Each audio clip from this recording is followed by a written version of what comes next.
Hi friends, എല്ലാവർക്കും സഹകാരി റെസിപ്പീസിലേക്ക് സ്വാഗതം. അപ്പോൾ നമ്മൾ ഇന്ന് ആന്റി ട്യൂബർക്കുലർ ഏജന്റ് അല്ലെങ്കിൽ ട്യൂബർക്കുലോസിസ് തെറാപ്പിയിൽ വരുന്ന ലാസ്റ്റ് കോമ്പൗണ്ട് അല്ലെങ്കിൽ സ്ട്രെപ്റ്റോമൈസിനെ പറ്റിയാണ് പഠിക്കുന്നത്. അതുകൂടാതെ തന്നെ സ്ട്രെപ്റ്റോമൈസിൻ്റെ ഒപ്പം നമ്മൾ ട്യൂബർക്കുലോസിസ് തെറാപ്പിയെ ഒന്ന് ബ്രീഫായിട്ട് നോക്കുന്നു. എന്തൊക്കെ ടൈപ്പ് ഓഫ് ട്യൂബർക്കുലോസിസ് പഠിച്ചതുപോലെ തന്നെ എങ്ങനെയൊക്കെയാണ് നമ്മൾ ഡ്രഗ്സ് അറേഞ്ച് ചെയ്ത് ആ തെറാപ്പി കൊടുക്കുന്നതെന്നും കൂടി നമ്മൾ ഇന്നത്തെ സെഷനിൽ നോക്കുന്നുണ്ട്. അപ്പോൾ നമ്മൾ നോക്കാൻ പോകുന്ന ഡ്രഗ് സ്ട്രെപ്റ്റോമൈസിൻ ആണ്. സോ സ്ട്രെപ്റ്റോമൈസിനിലേക്ക് പോകുമ്പോൾ സ്ട്രെപ്റ്റോമൈസിൻ്റെ സ്ട്രക്ചറിന് മുന്നേ ആയിട്ട് സ്ട്രെപ്റ്റോമൈസിൻ എന്ന് പറയുന്നത് ആൻറ്റിബയോട്ടിക് ആണ്. It is an amino glycoside antibiotic. റിഫാംബസിനൊക്കെ വരുമ്പോൾ അവിടെ ഏത് ആൻറ്റിബയോട്ടിക് ആണ് വരുന്നത്? മാക്രോലൈഡ് സ്ട്രക്ചറാണ് വരുന്നത്. So streptomycin is an amino glycosidic antibiotic. Then ഇതും പ്രൊഡ്യൂസ് ചെയ്യുന്നത് ഒരു മൈക്രോ ഓർഗാനിസം ആണ്. Streptomyces griseus. സ്ട്രെപ്റ്റോമൈസിൻ എന്നുള്ള ടേമിൽ നിന്ന് നമുക്ക് സ്ട്രെപ്റ്റോമൈസിസ് എന്നുള്ള വേർഡ് കിട്ടും, ജീനസ് കിട്ടും. സ്പെസിഫിക് ആയിട്ട് നമ്മൾ സ്പീഷീസിലേക്ക് പോകുമ്പോൾ ഇറ്റ് ഈസ് ഗ്രീസിയസ്. സോ ഇത് ഡിസ്കവർ ചെയ്ത പേഴ്സൺ അല്ലെങ്കിൽ ഡിസ്കവർ ചെയ്ത scientist it is Selman Abraham Waksman. Selman Abraham Waksman 1952 streptomycin. So 1943 streptomycin discover ചെയ്യുന്നു. So which was awarded with Nobel prize in 1952. So discovery നടക്കുന്നത് 1943 ആൻഡ് അതിനൊരു Nobel prize acceptance കിട്ടുന്നത് 1952. സ്ട്രെപ്റ്റോമൈസിനസ് ബാക്ടീരിസിഡൽ. ഇനി മറ്റൊരു പ്രോപ്പർട്ടി എന്ന് പറയുന്നത് it is poorly absorb from the GIT gastro industrial ട്രാക്റ്റിൽ നിന്ന് സ്ട്രെപ്റ്റോമൈസിൻ്റെ അബ്സോർപ്ഷൻ വളരെ കുറവാണ്. So it is given an injection. IM എന്ന് ഫോക്കസ് ചെയ്യേണ്ട, മറിച്ച് it is given as injection. So ഇതാണ് നമ്മൾ സ്ട്രെപ്റ്റോമൈസിന് മെയിനായിട്ട് ഒരു ബ്രോഡ് സ്പെക്ട്രം അല്ലെങ്കിൽ ഒരു ബാക്ടീരിയസൈഡൽ അമിനോ ഗ്ലൈക്കോസൈഡ് ആൻറ്റിബയോട്ടിക്കിൽ വരുന്ന ഒരു ബാക്ടീരിയസൈഡൽ ആക്ടിവിറ്റി ഉള്ള ഒരു ആൻറ്റിബയോട്ടിക്കാണ് സ്ട്രെപ്റ്റോമൈസിൻ. Next structure. ഈ സ്ട്രക്ചർ കാണുമ്പോൾ വലിയ സ്ട്രക്ചറാണ്. ആ സ്ട്രക്ചറിനകത്ത് ഒരുപാട് ഹൈഡ്രജൻ കാർബൺ സംഭവങ്ങളൊക്കെ ഉണ്ട്. വലിയ സ്ട്രക്ചർ ആണെങ്കിലും ഈ സ്ട്രക്ചർ സിമ്പിളായിട്ട് പഠിക്കാനായിട്ട് നമ്മൾ മെയിനായിട്ടൊരു 3 എലമെൻറ്റ്സ് പഠിക്കുക സ്ട്രക്ചറിൻ്റെ. സോ 3 എലമെൻറ്റ്സ് ഉണ്ട് ആ സ്ട്രക്ചറിനകത്ത്. ഇത് 3 സർക്കിളിൽ ഇത് റിങ് സർക്കിളായിട്ട് നമ്മൾ എൻസർക്കിൾ ചെയ്തിട്ടിട്ടുണ്ട്. സോ 3 എലമെൻറ്റ്സ് ഏതൊക്കെയെന്ന് വെച്ച് കഴിഞ്ഞാൽ ഫസ്റ്റ് എലമെൻറ്റ് ഈസ് സ്ട്രെപ്റ്റിഡിൻ. സോ ഇവിടെ നമുക്ക് നോക്കിയാൽ അറിയാം, ദിസ് ഇസ് സ്ട്രെപ്റ്റിഡിൻ, എ ഡൈഗ്വാനിഡോ കോമ്പൗണ്ട്. എന്താണ് ഗ്വാനിഡിൻ? സോ ഇവിടെ നമുക്ക് ഗ്വാനിഡിൻ എന്ന് പറയുന്നത് ഇറ്റ് ഈസ് NH2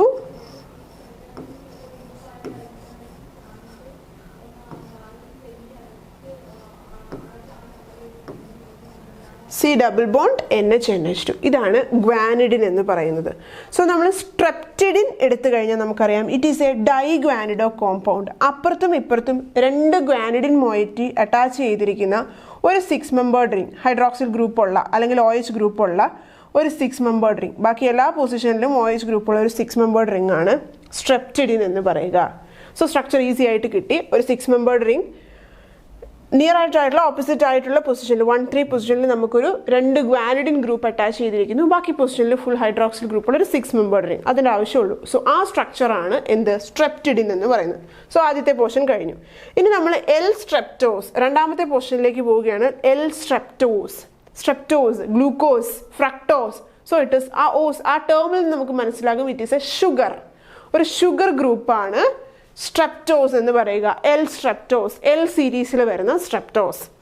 സോ അവിടെ എല്ലും ശ്രദ്ധിക്കുക, കാരണം ഇപ്പോൾ compound which of the following is sugar moiety in streptomycin ചോദിച്ചു കഴിഞ്ഞാൽ D സ്ട്രെപ്റ്റോസ് എന്ന് കൊടുക്കാം. സോ ആൻസർ ഇവിടെ നമുക്ക് ആൻസറായിട്ട് സ്ട്രെപ്റ്റോസ് ആണ് ആക്ച്വലി അതിൻ്റെ അകത്ത് വരുന്ന sugar moiety. So it is an aldose sugar എന്ന് പറയുന്നത് എന്താണ്?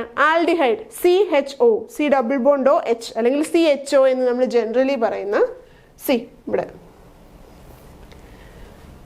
C double bond OH. So it is streptose. Streptose ആണ് ഷുഗർ മോയിറ്റി. ഇനി തേർഡ് ഗ്രൂപ്പ് N-methyl L-glucosamine, ഒരു മീഥൈൽ സബ്സ്റ്റിറ്റ്യൂട്ടഡ് ഗ്ലൂക്കോസാമീൻ ഗ്രൂപ്പ്. സോ ഇവിടെ നൈട്രജൻ്റെ കൂടെ ഒരു മീഥൈൽ ഗ്രൂപ്പ് സബ്സ്റ്റിറ്റ്യൂട്ടഡ് ഉള്ള N-methyl L-glucosamine. Same structure. ഇവിടെ ഒരു ഓക്സിജൻ ഗ്രൂപ്പ് റിങ്ങിലാണ് എന്നേ ഉള്ളൂ. അതിനൊരു സിമിലർ ആയിട്ടുള്ളൊരു സ്ട്രക്ചറാണ് N-methyl L-glucosamine. സോ നമുക്ക് 3 സ്ട്രക്ചർ സ്ട്രെപ്റ്റോമൈസിനെ നമുക്ക് 3ആയിട്ട് ഡിവൈഡ് ചെയ്തെടുക്കുക. ആദ്യത്തെ സ്ട്രക്ചർ എന്ന് പറയുന്നത് സ്ട്രെപ്റ്റിഡിൻ, ഒരു ഡൈഗ്വാനിഡോ ഡെറിവേറ്റീവ് ആണ് സ്ട്രെപ്റ്റിഡിൻ. സെക്കൻഡ് ഇറ്റ് ഇസ് L-streptose എന്ന് പറയുന്നത് ഒരു ആൽഡോസ് ഷുഗർ ആണ്. CHO ഗ്രൂപ്പ് വരുന്ന L സ്ട്രെപ്റ്റോസ്, L സീരീസിൽ വരുന്ന ഒരു ആൽഡോസ് ഷുഗർ. ഇനി തേർഡ് മോയിറ്റി എന്ന് പറയുന്നത് ഒരു ഗ്ലൂക്കോസാമിൻ, മീത്തൈൽ സബ്സ്റ്റിറ്റ്യൂട്ടഡ്, നൈട്രോജനിൽ മീത്തൈൽ സബ്സ്റ്റിറ്റ്യൂട്ടഡ് ആയിട്ടുള്ള ഒരു ഗ്ലൂക്കോസാമിൻ. സോ ഈ 3 കോമ്പണൻസ് ആണ് നമ്മളിതിൽ ഇമ്പോർട്ടൻ്റ് ആയിട്ട് നോക്കിയിരിക്കുന്നത്. ഒരു ഡൈഗ്വാനിഡിൻ ഡെറിവേറ്റീവ് ഉണ്ട്, ഒരു ആൽഡോസ് ഷുഗർ ഉണ്ട്, ദാറ്റ് ഇസ് L സീരീസിൽ വരുന്ന L സ്ട്രെപ്റ്റോസ് എന്ന് പറയുന്ന ഒരു ആൽഡോസ് ഷുഗർ ഉണ്ട്. ഫൈനലി ഒരു methyl substituted nitrogen N substituted, നൈട്രോജനിൽ മീത്തൈൽ ഗ്രൂപ്പ് സബ്സ്റ്റിറ്റ്യൂഷൻ വരുന്ന ഒരു ഗ്ലൂക്കോസാമിൻ മോയിറ്റി ഉണ്ട്. സോ ഈ 3 സ്ട്രക്ചറൽ മോയിറ്റി ചേർന്നിട്ടാണ് നമുക്ക് സ്ട്രെപ്റ്റോമൈസിൻ കിട്ടുന്നത്. So next, what is the mechanism of action? Aminoglycoside ആൻറ്റിബയോട്ടിക്സിൻ്റെ ജനറൽ ആയിട്ടുള്ള മെക്കാനിസം ഓഫ് ആക്ഷൻ ആണ് നമ്മൾ ഇവിടെയും അപ്ലൈ ചെയ്യുക. It inhibits protein synthesis. Protein synthesis എങ്ങനെ ഇൻഹിബിറ്റ് ചെയ്യുന്നു എന്ന് പറഞ്ഞു കഴിഞ്ഞാൽ റൈബോസോമിൽ ബൈൻഡ് ചെയ്ത്. സോ അവിടെ നമുക്കൊരു സ്പെസിഫിസിറ്റി കൊടുക്കണം. നമുക്കറിയാം റൈബോസോമിന് 2 സബ് യൂണിറ്റ് ഉണ്ട്, 30, 70. സോ ഇതിൽ 30S റൈബോസോമൽ സബ് യൂണിറ്റിലാണ് ഇവർ ബൈൻഡ് ചെയ്യുക. സോ അത് പ്രത്യേകമായിട്ട് നോട്ട് ചെയ്യണം. കോമൺ ആയിട്ടുള്ള അമിനോഗ്ലൈക്കോസൈഡ് ആൻറ്റിബയോട്ടിക്കിൻ്റെ ജനറൽ ആയിട്ടുള്ള മെക്കാനിസം ഓഫ് ആക്ഷൻ തന്നെയാണ് നമ്മളിവിടെ അപ്ലൈ ചെയ്യുന്നത്. സോ അമിനോഗ്ലൈക്കോസൈഡ് ആൻറ്റിബയോട്ടിക്കിൽ 30S റൈബോസോമൽ സബ് യൂണിറ്റിലാണ് ഇവർ ബൈൻഡ് ചെയ്യുന്നത്. ബൈൻഡ് ചെയ്തിട്ട് പ്രോട്ടീൻ സിന്തസിസിനെ, നമുക്കറിയാം റൈബോസോമിൻ്റെ ഫംഗ്ഷൻ എന്താ? Synthesis of protein. ഫ്യൂച്ചർ ജനറേഷനിലേക്ക് അല്ലെങ്കിൽ ഫ്യൂച്ചർ സെല്ലിലേക്ക് പാസ് ചെയ്യേണ്ട പ്രോട്ടീൻ ഇൻഫർമേഷൻസ് കോഡ് ചെയ്ത് സിന്തസൈസ് ചെയ്യുക. അപ്പം പ്രോട്ടീൻ സിന്തസിസ് ഇൻഹിബിറ്റ് ചെയ്യുന്നു. ഇനി ഈ പ്രോട്ടീൻ സിന്തസിസ് ഇൻഹിബിറ്റ് ചെയ്യാൻ 3 മെത്തേഡ്സ് ഉണ്ട്. ഏതൊക്കെയാണ് ആ മെത്തേഡ്സ് എന്ന് നോക്കാം. ഫസ്റ്റ് മെത്തേഡ് എന്ന് പറയുന്നത് 70S വഴിയുള്ള റൈബോസോമൽ mRNA കോംപ്ലക്സിൻ്റെ ഫോർമേഷൻ. 30S ബൈൻഡ് ചെയ്തിട്ട് 70S വഴിയുള്ള റൈബോസോമൽ സിന്തസിസിന് അല്ലെങ്കിൽ mRNA കോംപ്ലക്സ് ഫോർമേഷനെ അവർ ബ്ലോക്ക് ചെയ്യുന്നു. ഇനി കോഡിങ് നമ്മൾ പറഞ്ഞു, ഒരിടത്തു നിന്നും ഒരു RNA നിന്ന് മറ്റൊന്നിലേക്ക് കോപ്പി ചെയ്ത് നമ്മൾ കോഡ് ചെയ്താണ് വരുന്നത് അല്ലേ. പ്രോട്ടീൻ സിന്തസിസിൽ നമ്മുടെ കയ്യിലുള്ള ഒരു ടെംപ്ലേറ്റ് സ്റ്റാൻഡ്, സപ്പോസ് നമ്മൾ ഇതിനകത്തു നിന്ന് ഇവിടെ അഡിനിൻ, ഗുവാനിൻ, യുറാസിൽ ഇങ്ങനെയുള്ള ആൾക്കാരുണ്ടെന്ന് വിചാരിക്കുക. അപ്പോൾ ഇതിൽ നിന്നാണ് നമ്മൾ അടുത്തത്, നമ്മുടെ കയ്യിലുള്ള സ്ട്രാൻഡാണ്. ഈ സ്ട്രാൻഡ് DNA സ്ട്രാൻഡിൽ നിന്ന് അല്ലെങ്കിൽ RNA സ്ട്രാൻഡിൽ നിന്ന് നമ്മൾ അടുത്തതിലേക്ക് കോപ്പി ചെയ്യുവാണ്. അഡിനിന് ചേർന്ന ആൾ സൈറ്റോസിൻ എങ്ങനെ. അപ്പം നമ്മൾ ഈ കോഡ് ചെയ്യുന്ന കറസ്പോണ്ടിങ് ആയിട്ടുള്ള കോഡിങ്ങിനെ ഇവർ ചിലപ്പം തെറ്റായിട്ട് കോഡ് ചെയ്യും, മിസ്കോഡ് ചെയ്യും. ഇപ്പോൾ ഇവിടെ സപ്പോസ് വരേണ്ടിയിരുന്നത് അഡിനിനാണെങ്കിൽ അതിന് പകരം എന്ത് കൊടുക്കും? വീണ്ടും ഒരു ഗ്വാനിനെ തന്നെ കൊടുക്കും. കോഡ് തെറ്റിപ്പോയി. സോ അതാണ് ഇവിടെ ഉദ്ദേശിക്കുന്നത്. This induces misleading of the code of the mRNA template. Template നമ്മുടെ ടെംപ്ലേറ്റ് ആണെങ്കിൽ ഇതിൻ്റെ അത് കോഡ് ചെയ്യുന്ന കോഡിങ്ങിനെ ഇവർ തെറ്റിച്ച് കളയുന്നു. സോ ഈസി ആയിട്ട് മനസ്സിലാവാൻ വേണ്ടിയാണ് പറഞ്ഞത്. നിങ്ങൾ ഈ കോഡിൻ്റെ ഒന്നും പഠിക്കേണ്ട ആവശ്യമില്ല. It induce misleading of the code on the mRNA template. Next, it inhibits translocation. Again protein സിന്തസിസിലുള്ള ട്രാൻസ്ലൊക്കേഷനെയും ഇവർ ഇൻഹിബിറ്റ് ചെയ്യുന്നു. സോ മെയിനായിട്ട് അമിനോഗ്ലൈക്കോസൈഡ് 30S റൈബോസോമൽ സബ് യൂണിറ്റിൽ ബൈൻഡ് ചെയ്തിട്ട് അവരുടെ പ്രോട്ടീൻ സിന്തസിസിനെ ഇൻഹിബിറ്റ് ചെയ്യുകയാണ് മെയിൻ. ഒരു ജനറലി നമുക്ക് ആ മെക്കാനിസം എന്താണ്, അല്ലെങ്കിൽ ഒരു നട്ട്ഷെല്ലിൽ ആ മെക്കാനിസം പറയുകയാണെങ്കിൽ അതാണ്. സ്പെസിഫിക്കലി ആ പ്രോട്ടീൻ സിന്തസിസിനെ ഇൻഹിബിറ്റ് ചെയ്യാനായിട്ട് നമ്മൾ 3 പാത്വേ ഫോളോ ചെയ്യുന്നു. ഫസ്റ്റ് എന്ന് പറയുന്നത് block the formation of 70S ribosomal mRNA, then misleading of the code, പിന്നെ അടുത്തത് inhibit translocation. ഇനി അടുത്ത adverse drug reaction. First adverse drug reaction is ototoxicity. Ototoxicity എന്ന് പറയുമ്പോൾ ear associated toxicity ആണ്. So ear associated toxicity either it can be hearing associated അല്ലേ. നമ്മുടെ ഇയറിൻ്റെ function എന്ന് പറഞ്ഞാൽ എന്താണ്? കേൾവി, അതുപോലെ തന്നെ ബോഡി ബാലൻസ് ഉണ്ട് ഇല്ലേ. കോക്ലിയർ ഫംഗ്ഷൻ ആണ് ഹിയർ, കോക്ലിയയുടെ ഫംഗ്ഷൻ ആണ് ഹിയറിങ്, അതായത് പ്രോപ്പറായിട്ട് ഹിയറിങ് മെയിൻറ്റെയിൻ ചെയ്യുക. സെയിം വേ ഇയർ ബാലൻസിനെ പറ്റി, അല്ലെങ്കിൽ ഇയർ ബാലൻസ് നമ്മുടെ body balance associated two year, അത് ബാലൻസ് ചെയ്യുന്ന ആൾക്കാരാണ് വെസ്റ്റിബ്യൂൾ അല്ലേ.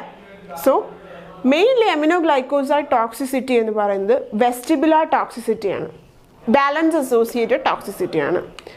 Next is nephrotoxicity. നെഫ്രോടോക്സിസിറ്റി നമ്മൾ അമിനോഗ്ലൈക്കോസൈഡ് ആൻറ്റിബയോട്ടിക് കാറ്റഗറിയിൽ വരുമ്പോൾ സ്ട്രെപ്റ്റോമൈസിൻ ആണ് ലീസ്റ്റ് ആയിട്ടുള്ള നെഫ്രോടോക്സിക് ഡ്രഗ്. ഓക്കെ, അത് പ്രത്യേകം നോട്ട് ചെയ്യുക. The least nephrotoxic drug belong to aminoglycoside category is streptomycin. ഇനി അടുത്തത് neuromuscular blockade, hyper sensitivity. So ഇതാണ് മെയിൻ ആയിട്ടും ഉള്ള അഡ്വേഴ്സ് ഡ്രഗ് റിയാക്ഷൻസ്. സോ ഇവിടെ നമുക്ക് Ototoxicity, in specific ആയിട്ട് നമുക്ക് പറയാം it is vestibular toxicity. Nephrotoxicity, least ആയിട്ടുള്ള നെഫ്രോടോക്സിക് ഡ്രഗ് അമിനോഗ്ലൈക്കോസൈഡ് കാറ്റഗറിയിൽ നമ്മൾ ഇനി മുൻപോട്ട് പോകുന്ന പോർഷനുകളിൽ ആൻറ്റിബയോട്ടിക്കിനെ പറ്റി നോക്കും. അപ്പോൾ ആ പോർഷനിൽ ഏറ്റവും കുറഞ്ഞ നെഫ്രോടോക്സിസിറ്റി പ്രൊഡ്യൂസ് ചെയ്യുന്ന ഡ്രഗ് ആരാണ്? സ്ട്രെപ്റ്റോമൈസിൻ. ഇനി അടുത്ത് neuromuscular blockage and hyper sensitivity reactions. Next, it is used in very ill patients. നല്ല സിവിയർ കണ്ടീഷനിൽ വരുന്ന പേഷ്യൻസിനാണ് യൂസ് ചെയ്യുക. മൾട്ടി ഡ്രഗ് റെസിസ്റ്റൻസ് ഉള്ള കേസിലും നമ്മൾ ഈ ഡ്രഗ് യൂസ് ചെയ്യുന്നു. Usually it is used along patients who is not responding to the treatment. നമ്മൾ കറൻ്റ്ലി കൊടുക്കുന്ന ഒരു തെറാപ്പിയോടും ഒരു ഡ്രഗ്സിനോടും റെസ്പോണ്ട് ചെയ്യാത്ത ആളുകളിൽ നമ്മൾ കൊടുക്കുന്നു. സോ സ്ട്രെപ്റ്റോമൈസിൻ എന്ന് പറയുന്നത് നമ്മൾ സിറ്റുവേഷൻ വേഴ്സ് ആവുന്ന സമയത്ത് അല്ലെങ്കിൽ നോർമൽ ഡ്രഗ്സിനെ പറ്റി നമുക്ക് കൺട്രോൾ ചെയ്യാൻ പറ്റാത്ത കേസിലൊക്കെ നമ്മൾ യൂസ് ചെയ്യുന്നുണ്ട്. So it is used in very ill patients. It is used in multi-drug resistance and used in patients who are not responding to the treatment. Next available ആയിട്ടുള്ള ബ്രാൻഡ് നെയിം നമുക്കറിയാം injection ആണ്. GIT absorption വളരെ കുറവാണ്. Brand names it is Strepwell, Ambistryn, Streptocare. ഇപ്പോൾ മെയിനായിട്ട് like streptomycin നെയിമിനോട് സ്ട്രെപ്വെല്ലും സ്ട്രെപ്റ്റോകെയറിനും സിമിലാരിറ്റി ഉണ്ട്. ആംബിസ്റ്റൈറിൻ സ്പെസിഫിക്കലി ഒന്ന് നോട്ട് ചെയ്ത് വെക്കുക. ഇനി നമ്മൾ ഇനീഷ്യലി പറഞ്ഞു ഡ്രഗ് തെറാപ്പി. അപ്പോൾ ട്യൂബർക്കുലോസിസ്, ഈ സ്റ്റിൽ നമുക്കൊരു ട്യൂബർക്കുലോസിസ് എന്ന് പറയുന്ന ഡിസീസിനെ നമ്മൾ ഇത്ര കണ്ട് പേടിക്കണമെങ്കിൽ ഡിസീസ് ഭയങ്കര ഡേഞ്ചറസ് ആണ്. കൂടാതെ നമുക്ക് പ്രോപ്പറായിട്ടുള്ള ഒരുപാട് ഡ്രഗ്സ് ഉണ്ട്, എങ്കിലും ആ ഡ്രഗ്സ് ഇഫക്റ്റീവായിട്ട് എല്ലാവരിലും യൂസ് ചെയ്യാൻ പറ്റുന്നില്ല. ദ റീസൺ ഈസ് ഡ്രഗിനോട് ബാക്ടീരിയക്കുള്ള റെസിസ്റ്റൻസ്. തെറാപ്പി നമ്മൾ 1-2 ദിവസമല്ല ഉപയോഗിക്കുന്നത്, മാസങ്ങളോളം 6 to 9 months വരെ ട്യൂബർക്കുലോസിസിൻ്റെ ട്രീറ്റ്മെൻറ്റ് പ്രൊലോങ് ചെയ്യും. അപ്പോൾ അത്രയും സമയം ആ സമയം കൊണ്ട് ബാക്ടീരിയ നമ്മൾ കൊടുക്കുന്ന ഡ്രഗ്സിന് റെസിസ്റ്റൻ്റ് ആയിട്ട് മാറും. സോ അപ്പോൾ എപ്പോഴും റെസിസ്റ്റൻസ് കുറഞ്ഞ ന്യൂവർ ഏജൻസ് നമ്മൾ കണ്ടുപിടിച്ചുകൊണ്ടിരിക്കണം. സോ അതാണ് നമ്മൾ ആൻറ്റി ട്യൂബർക്കുലർ ഡ്രഗ് കാറ്റഗറിയിൽ നമ്മൾ ഡേ ബൈ ഡേ അല്ലെങ്കിൽ ടൈം ബൈ ടൈം പുതിയ ഡ്രഗ്സ് ആഡപ്പ് ആയിക്കൊണ്ടിരിക്കും. സോ അതിനുള്ള റീസൺ ആണ് ഡ്രഗ് റെസിസ്റ്റൻസ്. ബാക്ടീരിയ ഉണ്ടാക്കുന്ന ഡ്രഗ് റെസിസ്റ്റൻസ് ആണ്. അപ്പോൾ ഡ്രഗ് റെസിസ്റ്റൻസ് ഉണ്ടാവാനുള്ള കാരണം എന്തായിരിക്കും? ലോങ് ടേം തെറാപ്പിയാണ്. കുറച്ച് സമയത്തല്ല ആ തെറാപ്പി നടക്കുന്നത്, ലോങ് ടേം തെറാപ്പിയാണ്. സോ അതാണ് നമ്മൾ ഡ്രഗ് റെസിസ്റ്റൻസിൻ്റെ പഠിക്കുക. ഡ്രഗ് റെസിസ്റ്റൻസ് എന്ന് പറഞ്ഞാൽ എന്താണ്? ഏതെങ്കിലും ഒരു ഡ്രഗിന് നമ്മുടെ ബാക്ടീരിയ റെസിസ്റ്റൻ്റ് ആവുന്നു. ഇവിടെ മൾട്ടി ഡ്രഗ് റെസിസ്റ്റൻ്റ് എന്ന് പറയുന്നുണ്ട്. സ്പെസിഫിക്കലി TBയുടെ കേസാണ് നമ്മളിവിടെ പറയുക. TBയുടെ കേസിൽ മൾട്ടി ഡ്രഗ് റെസിസ്റ്റൻസ് എന്ന് പറയുമ്പം resistant to at least 2 first line drug, ഏതെങ്കിലും 2 ഫസ്റ്റ് ലൈൻ ഡ്രഗിന് റെസിസ്റ്റൻസ് ആയ കേസാണ്. സോ ഇവിടെ ഈ നമ്പർ ഓർത്തിരിക്കുക, അറ്റ്ലീസ്റ്റ് 2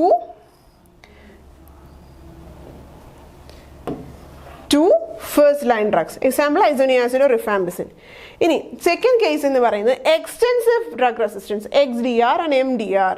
സോ ഇവിടെ നമുക്ക് ഓൾറെഡി മൾട്ടി ഡ്രഗ് റെസിസ്റ്റൻസ് ഉണ്ട്. That is resistant to any fluoroquinolones and injectable second line drug. Already നമ്മൾ യൂസ് ചെയ്യുന്ന ഒരു ഫ്ലൂറോക്വിനലോൺ അല്ലെങ്കിൽ സെക്കൻഡ് ലൈൻ കാറ്റഗറിയിൽ വരുന്ന ഒരു ഫ്ലൂറോക്വിനലോൺ പ്ലസ് ഒരു injectable second line drug amikacin, capreomycin, kanamycin along with first line drug. First line ഡ്രഗിൻ്റെ ഒപ്പം സെക്കൻഡ് ലൈൻ ഡ്രഗിൽ ഒരു ഫ്ലൂറോക്വിനലോൺ, അതുപോലെ തന്നെ ഇൻജെക്ട് ചെയ്യാൻ പറ്റുന്ന ഒരു second line drug amikacin, capreomycin, kanamycin. ഇതിലേതെങ്കിലും കാറ്റഗറിയിൽ വരുന്ന ഡ്രഗ്സിനെയാണ് നമ്മൾ extensive drug resistant. So it is multi drug resistant tuberculosis as well as extensive drug resistant tuberculosis. ഇനി നെക്സ്റ്റ്, എങ്ങനെയാണ് ഇതിന് തെറപ്പിയും സെയിം മൾട്ടി ഡ്രഗ് റെസിസ്റ്റൻസ് ഉള്ളതുകൊണ്ട് നമ്മുടെ therapy is multi drug therapy. ഒന്നിലധികം ഡ്രഗ്സ് യൂസ് ചെയ്തിട്ടാണ്. നമ്മൾ ക്ലാസിഫിക്കേഷൻ ഒക്കെ പഠിക്കുമ്പോഴും ഓരോ ഡ്രഗ്സും this drug is used in combination with isoniazid. So same ഇവിടെ ഓർത്താൽ മതി, റെസിസ്റ്റൻസ് കൂടുമ്പോൾ നമ്മൾ ഡ്രഗ്സിനെ കോമ്പിനേഷനിൽ യൂസ് ചെയ്യുമ്പോൾ റെസിസ്റ്റൻസ് കുറയും.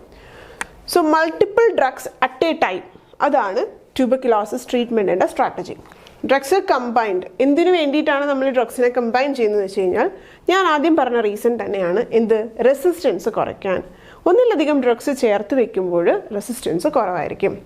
റെഡ്യൂസ് ടോക്സിസിറ്റി കുറയ്ക്കാൻ. നമ്മൾ സെയിം ഡ്രഗ്, ഒറ്റ ഡ്രഗാണ് യൂസ് ചെയ്യുന്നതെങ്കിൽ ഇഫക്റ്റ് ആവാതിരിക്കാൻ വേണ്ടി നമ്മൾ അതിൻ്റെ ഡോസ് കൂട്ടി കൊടുക്കും. സോ അപ്പോൾ ടോക്സിസിറ്റി കൂടും. കമ്പൈൻ ചെയ്യുമ്പോൾ ആ പ്രക്രിയ നമുക്ക് കുറയ്ക്കാൻ പറ്റും. Then reduce the duration of therapy.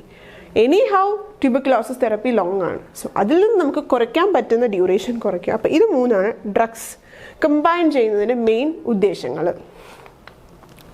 Next, എങ്ങനെയാണ് നമ്മളൊരു 2 phase തെറാപ്പിയാണ് യൂസ് ചെയ്യുക. ഫസ്റ്റ് ഫേസിൽ റിഫാംപിസിൻ, പൈറസിനമൈഡ്, ഐസോനിയാസിൻ. ഇവർ നമ്മൾ എത്താംബ്യൂട്ടോളിൻ്റെ കൂടെ ചിലപ്പം യൂസ് ചെയ്യുന്നു for a duration of 2 months. Rifampicin, pyrazinamide and isoniazid, RPI. Initial phase le RPI. Rifampicin, pyrazinamide, isoniazid. Sometimes ethambutol for a duration of 2 months. ഇനി കണ്ടിന്യൂസ് ഫേസിൽ നമ്മൾ കണ്ടിന്യൂ ചെയ്യുന്നത് RI. That is rifampicin and isoniazid is used for 4 months.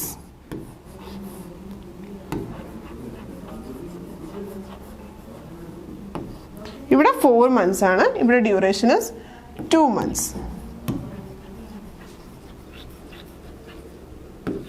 4 monthsലും 2 monthsലുമാണ് ഈ therapy നമ്മൾ കൊടുക്കുന്നത്. അപ്പോൾ 2 face ഓർത്തിരിക്കുക. Initial face എന്ന് പറയുമ്പോൾ സ്റ്റാർട്ടിങ്, അത് നെയിം വേർഡ് സജസ്റ്റ് ചെയ്യുന്നത് സ്റ്റാർട്ടിങ്, അഗൈൻ കണ്ടിന്യൂസ് ഫേസ്. ഇനി നമ്മൾ മറ്റൊരു തെറാപ്യൂട്ടിക് സിസ്റ്റമാണ് ഡയറക്ട്ലി ഒബ്സർവ് തെറാപ്പി അല്ലെങ്കിൽ ഡോട്ട് എന്ന് പറയും. ഡയറക്ട്ലി ഒബ്സർവ് തെറാപ്പി ആ നെയിമിലുണ്ട്. നമ്മളെ പേഷ്യൻറ്റിന് ഡയറക്റ്റ് ഒബ്സർവ് ചെയ്യുന്നു. ഇപ്പോൾ നമ്മൾ ഹോസ്പിറ്റലൈസ് ചെയ്യാൻ പറ്റാത്തതോ അല്ലെങ്കിൽ ഐസൊലേറ്റഡ് ആയിട്ടുള്ള പേഷ്യൻസിന് എയ്തർ ഒരു മെഡിക്കൽ പ്രൊഫഷണൽ അല്ലെങ്കിൽ നമ്മളുടെ റിലേറ്റീവ്സ് അങ്ങനെയുള്ള ആരെങ്കിലും അല്ലെങ്കിൽ ട്രെയിൻഡ് ആയിട്ടുള്ള ആരെങ്കിലും ക്ലോസ് ആയിട്ട് ഒബ്സർവ് ചെയ്തിട്ട് അവരുടെ ട്രീറ്റ്മെൻറ്റ് പ്രോപ്പറായിട്ട് നടക്കുന്നുണ്ടോ, ഡ്രഗ്സിൻ്റെ ഇൻടേക്ക് പ്രോപ്പറായിട്ട് നടക്കുന്നുണ്ടോ, അതുപോലെ ഡിസീസിൻ്റെ പ്രോഗ്രസ് എന്താണ് എന്നറിയുന്ന ഒരു തെറാപ്പിയാണ് ഡയറക്ട്ലി ഒബ്സർവ്ഡ് തെറാപ്പി അല്ലെങ്കിൽ ഡോട്ട് എന്ന് പറയും.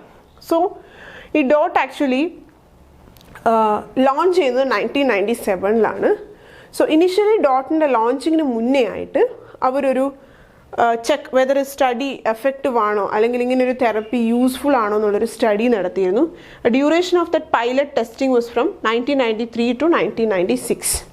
93 to 96 ആ സ്റ്റഡി ഒരു പൈലറ്റ് ടെസ്റ്റിങ്ങിന് ശേഷമാണ് അവർ 97 ഈ ഡോട്ട് തെറപ്പി എഫക്റ്റീവ് ആണ് എന്ന് കണ്ട് ട്യൂബർക്യുലോസിസിൻ്റെ ട്രീറ്റ്മെൻറ്റിൽ ഡോട്ട് അവർ ഇംപ്ലിമെൻറ്റ് ചെയ്യുക. സോ നെക്സ്റ്റ് നമ്മൾ മോഡൽ ക്വസ്റ്റ്യൻസ്, എന്തൊക്കെ ക്വസ്റ്റ്യൻസ് വരാൻ ചാൻസ് ഉണ്ട് നോക്കുകയാണ്. സോ സ്ട്രെപ്റ്റോമൈസിൻ ഇസ്, വിത്തൗട്ട് ഓപ്ഷനിലേക്ക് പോകാത്ത തന്നെ നമുക്ക് ആൻസർ പറയാം. Streptomycin is an aminoglycoside antibiotic. Answer is option A, it is aminoglycoside antibiotic. Next, streptomycin produced from ഏത് മൈക്രോ ഓർഗാനിസത്തിൽ നിന്നാണ് സ്ട്രെപ്റ്റോമൈസിൻ പ്രൊഡ്യൂസ് ചെയ്യുന്നത്? It is produced from Streptomyces griseus. Answer is option A, Streptomyces griseus. Then, which of the following is not a structural component of streptomycin? ഏതാണ്? Streptidin, streptose, streptin, N-methyl L-glucosamine. So streptin എന്ന് പറയുന്ന ഒരു മോയിറ്റിയെ പറ്റി നമ്മൾ പറയുന്നില്ല. We have ഇവിടെ സ്ട്രെപ്റ്റിഡിൻ എന്ന് ഓർക്കാൻ വേണ്ടി നിങ്ങൾ ഓർക്കുക, ഇത് ഗ്വാനിഡിൻ ഡെറിവേറ്റീവ് ആണ് അല്ലേ? Guanidine. So it is streptidine. Streptose of course sugar ഉണ്ട്, സ്ട്രെപ്റ്റോസ്, N-methyl L-glucosamine ഉണ്ട്. അപ്പോൾ നമ്മുടെ സ്ട്രെപ്റ്റോമൈസിനിൽ ഇല്ലാത്ത ഒരു കോമ്പോണൻ്റ് എന്ന് പറയുന്നത് ഇറ്റ് ഈസ് സ്ട്രെപ്റ്റിൻ. സ്ട്രെപ്റ്റോമൈസിൻ്റെ സ്ട്രക്ചറൽ കോമ്പോസിഷനിൽ വരാത്ത ഒരു കോമ്പണൻ്റ് ആണ്. Next, mechanism of action of aminoglycoside. അമിനോഗ്ലൈക്കോസൈഡ്സിൻ്റെ കോമൺ മെക്കാനിസം ഓഫ് ആക്ഷൻ ആണ്. Answer is option B, inhibition of protein synthesis. അത് റൈബോസോമിൽ അറ്റാച്ച് ചെയ്തിട്ടാണ്, specifically to 30S ribosomal subunit. Which of the following is not an ADR of aminoglycoside? Vestibular toxicity ഉണ്ട്, nephrotoxicity ഉണ്ട്, neuromuscular block ഉണ്ട്. Hypertension is not an ADR of aminoglycoside. Next, which of the following is a brand name of streptomycin? ഇതാണ് നമ്മൾ characteristic ആയിട്ട് ശ്രദ്ധിക്കാൻ പറഞ്ഞിരുന്ന ഒരു brand name ഉണ്ടായിരുന്നു. It is Ambistryn. Ambistryn is brand name of streptomycin. Resistance to at least 2 first line drug, TB drug is known as 2 first line ഡ്രഗിനുള്ള resistance എന്താണ്? It is multi drug. 2 എന്ന് പറയുമ്പോൾ തന്നെ നമുക്കറിയാം multi. So multi drug resistant ആണ്. Resistance to at least 2 first line TB drugs. Next, which of the following is true about multi drug therapy? Multi drug തെറപ്പിയിൽ use ചെയ്യുന്ന drugs എന്താണ്? Rifampicin, pyrazinamide, isoniazid, RPI. It is used for 2 months. Then rifampicin and isoniazid is used for 6 months. No, നമ്മൾ usually 4 months ആണ് second follow up therapy നമ്മൾ use ചെയ്യുക. Next, directly observed therapy is used to improve the duration. Drugs are combined to delay the treatment duration. So true statement എന്ന് പറയുന്നത് first statement ആണ്. കാരണം 2 monthsലാണ് നമ്മൾ ഈ 3 ഡ്രഗ്സും യൂസ് ചെയ്യുന്നത്. ഡോട്ട് തെറാപ്പി എന്ന് പറയുന്നത് ഡ്യൂറേഷൻ കൂട്ടാൻ വേണ്ടി നമ്മൾ ഉപയോഗിക്കുന്നതാണോ? അല്ല. കമ്പൈൻ ചെയ്യുന്നത് ട്രീറ്റ്മെൻറ്റിൻ്റെ സമയം കുറയ്ക്കാൻ വേണ്ടിയിട്ടാണ്. പക്ഷേ ട്രീറ്റ്മെൻറ്റ് ഡ്യൂറേഷൻ എന്താ പറയുക കുറയ്ക്കാൻ വേണ്ടിയിട്ട് ആണ്, പക്ഷെ അത് കൂട്ടാൻ വേണ്ടിയിട്ട് അല്ല. സോ ആൻസർ കറക്റ്റ് ഓപ്ഷൻ എന്ന് പറയുക rifampicin, pyrazinamide and isoniazid are used for the duration of 2 months. Next, DOT therapy does not include. DOT തെറാപ്പിയിൽ വരാത്ത കാര്യം എന്താണ്? Delivering prescribed medication, checking for side effects, not given for HIV patients, watching the patient swallow the medication. ഇതിനകത്ത് DOT തെറാപ്പിയിൽ വരാത്തത് ഏതായിരിക്കും? Not given for HIV patients. നമ്മൾ DOT therapy directly observed therapy എപ്പോഴും ഓൾവേസ് ഇൻഫെക്ഷനൊക്കെ ഉള്ള ആൾക്കാർക്ക് അല്ലെങ്കിൽ ഐസൊലേറ്റഡ് ആയിട്ടുള്ള ആൾക്കാർക്ക്, ഇപ്പോൾ HIV പേഷ്യൻസ് ഒക്കെ ഇപ്പോഴില്ല എങ്കിൽ കൂടിയും നേരത്തെ നമ്മുടെ സൊസൈറ്റിയിൽ നിന്ന് കുറച്ച് ഐസൊലേറ്റഡ് ആയിട്ടുള്ള ആൾക്കാരാണ്. അവരെ ഒബ്സർവ് ചെയ്യാൻ വേണ്ടി നമ്മൾ of course DOT therapy use ചെയ്യും. ദെൻ എക്സ്റ്റെൻസീവ് ഡ്രഗ് റെസിസ്റ്റൻറ്റ് TBയിൽ എന്തൊക്കെയാണ് വരിക? ഫ്ലൂറോക്വിനോലോൺസ് ഫസ്റ്റ് ലൈൻ ഡ്രഗ്സുമായിട്ട് ഇൻഹിബിഷൻ വരും. സെക്കൻഡ് ലൈൻ ഡ്രഗ്സും with first line drugs amikacin, capreomycin, isoniazid. ഇതെല്ലാം ഓരോ ഡ്രഗ്സിനെ പറ്റി മാത്രമാണ് പറഞ്ഞിരിക്കുന്നത്. സോ ലാസ്റ്റ് ഓപ്ഷൻ നോക്കുമ്പോൾ അവിടെ any fluoroquinolone, at least 1 injectable second line drug along with first line drug. So answer is option D. So നമ്മളിന്ന് സ്ട്രെപ്റ്റോമൈസിൻ അതുപോലെ തന്നെ drug resistant TB and drug multi drug therapy in TB നോക്കി. Portions എല്ലാവർക്കും മനസ്സിലായി എന്ന് വിചാരിക്കുന്നു. റിവൈസ് ചെയ്യുക, കൂടുതൽ ക്വസ്റ്റ്യൻസിൽ ഗോ ത്രൂ ചെയ്യുക. Thank U.